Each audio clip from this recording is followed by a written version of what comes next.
Hello students, we are back to business law class. और आज का हमारा टॉपिक है implied authority and third party. हम पार्टनरशिप पढ़ रहे थे। पार्टनरशिप में हमने इम्प्लाइड अथॉरिटी पढ़ा था, ठीक है, और इम्प्लाइड अथॉरिटी म्यूचुअल रिलेशनशिप्स पढ़े थे। उसके बाद जो हमारा नेक्स्ट टॉपिक आता है वो है implied authority and third party. यानी कि आप इसमें ये चीज़ बता रखी है कि हर पार्टनर जॉइंटली और इंडिविजुअली जो भी एक्ट करता है, ठीक है, पार्टनरशिप फॉर्म के लिए, तो ऑब्वियसली वो उसकी फर्म के लिए क्या बनती है, लायबिलिटी बनती है उस काम को करना। और एक पार्टनर ने अगर कोई डिसीजन लिया है तो that is applicable on all the partners. ये चीज हम पढ़ चुके हैं, ठीक है। सो अब उसमें थर्ड पार्टी का क्या रोल रहता है, ठीक है, तो वो चीज हम यहाँ पर हम पढ़ेंगे, ठीक है। अब देखो यहाँ पर सबसे पहले बता रखा है, फर्स्ट पॉइंट को देखो, liability of the firm for admission and representation made by the partner.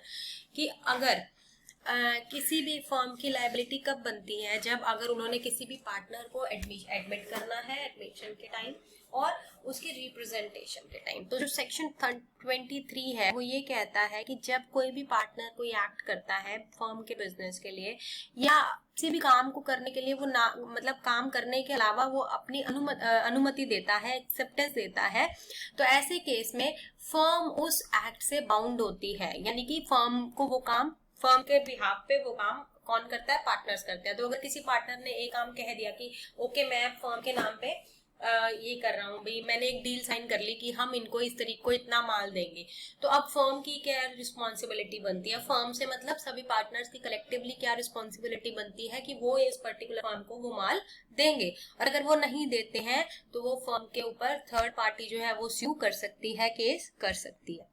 यही है।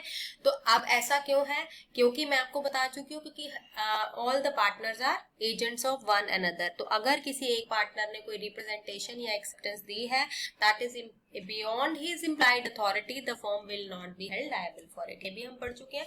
जो उसके लिमिट्स हैं उसके अंदर अंदर वो जो भी डिसीजन लेता है वो फर्म के लिए फर्म उसके लिए लायबल है।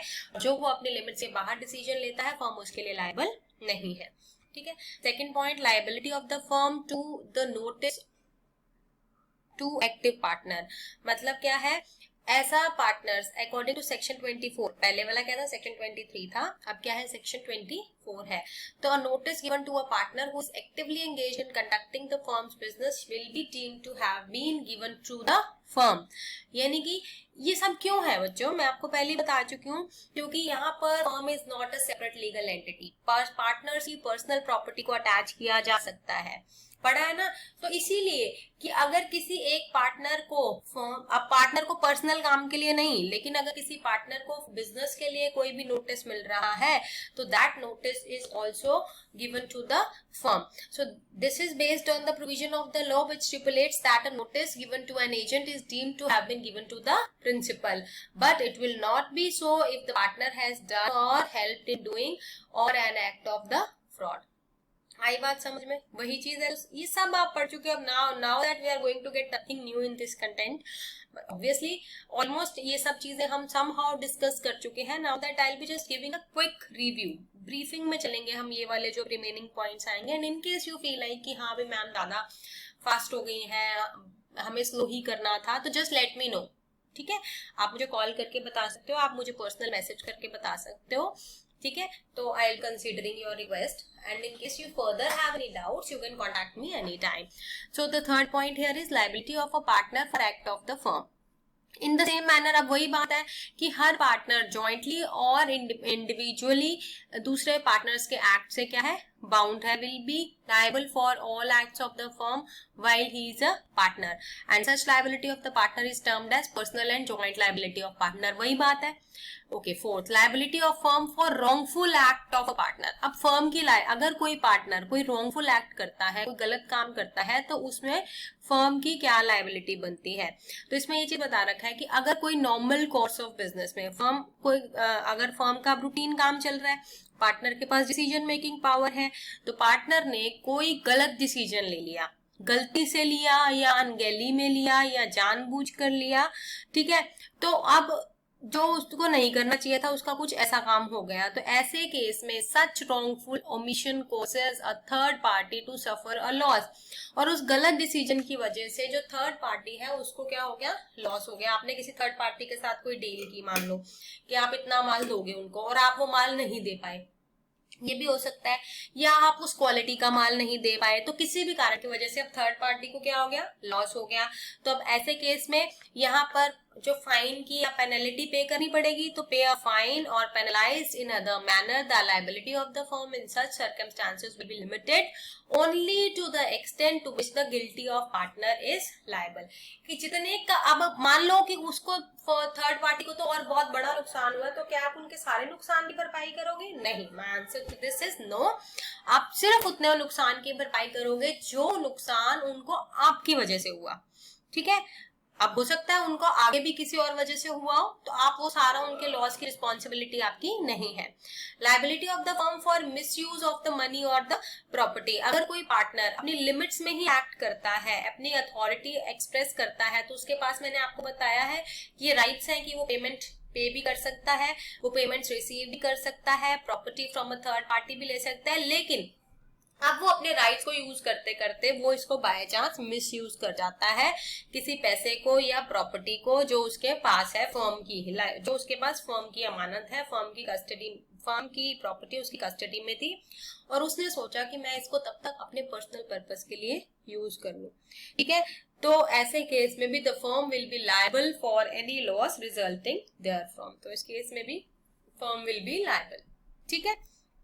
उसके बाद come to the six point, the liability of the firm in case of fraud by a partner. तो अगर फर्म के बिहाफ पर कोई भी पार्टनर कोई फ्रॉड कमिट करता है जिसकी वजह से थर्ड पार्टी को कोई भी लॉस होता है, तो the firm will be liable to bear such loss. अब बच्चों एक सिंपल सी, चलो पहले ये 7th पॉइंट कर लो, liability of a firm in case of negligence of duty of a partner. तो अगर कोई पार्टनर कोई नेग्लिजेंस, अनगैली बरतता है और उसकी वजह से फर्म को कोई भी लॉस होता है, वो कोई लॉ वायलेट करता है, अपनी ड्यूटी ढंग से नहीं करता है, जिसकी वजह से फर्म को लॉस होता है, या थर्ड पार्टी जिसके साथ कॉन्ट्रैक्ट हुआ है उसको लॉस होता है, तो ऐसे केस में अब उस लॉस का कंपनसेशन कौन करेगा? फर्म।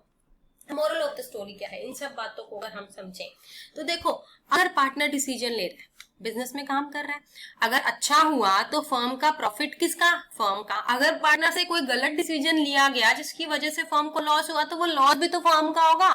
हाँ, वो बात अलग है, ये अनलिमिटेड होता है, इन दोनों का सेपरेट आइडेंटिटी नहीं होता है पार्टनर और फर्म का। तो अगर फर्म की पर्सनल प्रॉपर्टी, फर्म की जो प्रॉपर्टी है is not sufficient to meet the liability of the firm, in that case personal property of the partners can be attached. Fine. Next topic is types of partner. Let's give a quick review. ये सब हम पढ़ चुके हैं, active partner और general partner. Active partner कौन से होते हैं? जो नाम से पता चल रहा है, दे आर एक्टिव। एक्टिव किसमें है? Day to day conduct of the business. Working partners भी बोलते हैं इनको, एक्टिव पार्टनर्स भी बोलते हैं, जनरल पार्टनर भी बोलते हैं। ये पार्टनर बिजनेस के एजेंट की तरह काम करते हैं, बिजनेस के हर काम के लिए इनकी लायबिलिटी बनती है, because they are responsible for day to day functioning of the business. Second है इनएक्टिव और द स्लीपिंग और द डोरमेंट पार्टनर। अब ये स्लीपिंग पार्टनर है, नाम से पता चल रहा है, जो कि एक्टिव नहीं है, ये स्लीपिंग है, सोने वाला है। डोरमेंट है, डोरमेंट भी स्लीपिंग और इनएक्टिव का ही मतलब सॉर्ट ऑफ होता है। तो इसका मतलब क्या है कि ये वो पार्टनर है कि जिसने बिजनेस में पैसा तो लगा दिया जैसे बाकी पार्टनर्स ने लगाया, ठीक है, उसका प्रॉफिट एंड लॉस में शेयर है, वो अपनी ओपिनियन भी देता है किसी भी इंपॉर्टेंट इश्यूज में, लेकिन वो एक्टिव छोटे छोटे रूटीन मैटर्स में पार्टिसिपेट नहीं करता, तो उसको हम क्या कहते हैं? उसको हम बोलते हैं इनएक्टिव पार्टनर। तो he is more like undisclosed principle of the an agent. मतलब बहुत सारे लोगों को तो पता भी नहीं होता कि वो पार्टनर है, क्यों? क्योंकि वो रूटीन लाइफ में काम ही नहीं करा होता। Next is nominal partner. Nominal partner क्या है? He is really not a partner of the firm. Actual में वो पार्टनर होता ही नहीं है। He only lets the firm use his name as a partner so that the firm can make profit because his name is famous in the trade. तो कई बार एक बंदा कहता है कि भाई आप मेरा नाम यूज कर लो, ठीक है, तो उसको हम क्या बोलते हैं? Nominal partner. वही वो एक्चुअल में तो पार्टनरशिप में कहीं है ही नहीं, तो हम सिर्फ उसका नाम यूज कर रहे हैं। तो हम क्या कर रहे हैं, हम उसका सिर्फ और सिर्फ नाम यूज कर रहे हैं। तो अब जब हम उसका सिर्फ नाम यूज कर रहे हैं तो उसका बिजनेस में he has no rights but he liable to third party, क्योंकि हमने उसका नाम लिया। मे बी थर्ड पार्टी ने उसकी वजह से ही हमारे साथ कॉन्ट्रैक्ट किया हो। Also he has no share in the profits and loss of the firm. तो difference between inactive and nominal partner क्या है? Nominal partner is known to the third party, लेकिन इनएक्टिव पार्टनर के बारे में तो लोगों को पता ही नहीं होता। जबकि एक्चुअल में इनएक्टिव पार्टनर पार्टनर होता है और नॉमिनल पार्टनर पार्टनर नहीं होता। लेकिन नॉमिनल पार्टनर वो पार्टनर है जो नाम का पार्टनर है, दुनिया को इसके बारे में पता है, लेकिन इनएक्टिव पार्टनर के बारे में किसी को नहीं पता होता। तो a nominal partner neither makes an investment nor he is a shareholder in the profit and loss of the firm। ना वो इन्वेस्टमेंट करता है, ना ही वो शेयर होल्डर है। लेकिन इनएक्टिव पार्टनर क्या है? वो इन्वेस्टमेंट भी करता है, वो शेयर होल्डर भी है, ठीक है। But both are liable for all acts of the firm. Clear? Fourth is limited partner. नाम से क्लियर है लिमिटेड पार्टनर कौन सा पार्टनर होता है बच्चों? Limited partner is the partner जिसकी लायबिलिटी लिमिटेड है, ठीक है। वो कहता है कि जितना मैं इन्वेस्ट कर रहा हूं मेरी लायबिलिटी उतनी ही है, उससे ज्यादा मैं लॉस बियर नहीं करूंगा, मेरी पर्सनल प्रॉपर्टी को अटैच नहीं किया जाएगा। A limited partner has the right to share the firm's profits and can examine the books of account, but in case a firm suffers a loss, his liability is limited to the amount he has invested in the firm। यही बताया है। Partners in profits only. Partner in profits क्या है? नाम से पता चल रहा है कि इसका शेयर कहाँ है, सिर्फ प्रॉफिट्स में है। अगर फर्म को कोई भी लॉस होता है तो ये बोलता है कि मैं लॉस बियर नहीं करूंगा।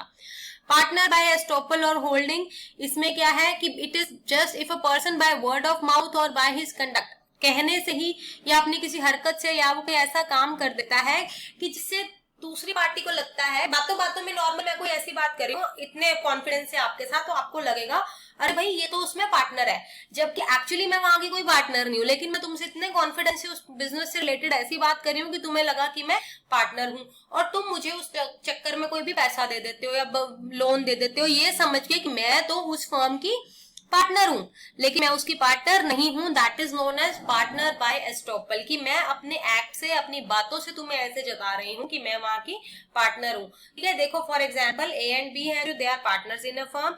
इन द एब्सेंस ऑफ सी, जो कि एक एमिनेंट पर्सन है, तो वो एक डी को बोलते हैं कि सी तो पार्टनर है उस फर्म में, लेकिन सी तो नहीं है, और डी कन्विंस हो जाता है कि अच्छा सी इतना अमीर बंदा है, वो इनके साथ पार्टनर है तो मेरा तो पैसा कहीं नहीं जाएगा, तो वो सी के नाम पर भी ए और बी को लोन दे देता है, जबकि सी पार्टनर है ही नहीं। तो in other words, by not denying the statement made by A and B, और सी वहां सामने खड़ा होता है लेकिन सी डिनाई नहीं करता कि हाँ भाई मैं पार्टनर नहीं हूं, ठीक है।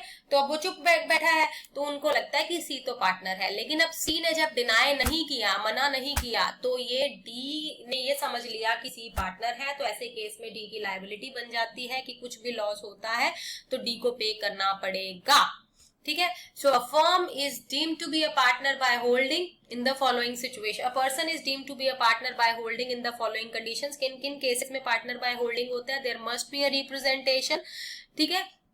तो उस पर्सन ने ओरली या राइटिंग में कहा हो कि भाई मैं पार्टनर हूं, या अपने एक्सप्रेशन से कहा है कि मैं पार्टनर हूं, लेकिन वो एक्चुअल में नहीं है, तो वो पार्टनर बाय होल्डिंग और पार्टनर बाय एस्टॉपल बन जाता है। Third parties must have acted in the faith of such representation, और उसकी वजह से थर्ड पार्टी ने कोई बिजनेस डील की है, जैसे अभी मैंने आपको एग्जाम्पल दिया, ठीक है। So that's what all about जो भी अभी हमने किया। So next lecture that we'll be covering is transfer of interest by a partner in the upcoming lecture. So stay home, stay safe और पढ़ते रहो. Come to me with doubts, call me, text me. Okay, take care.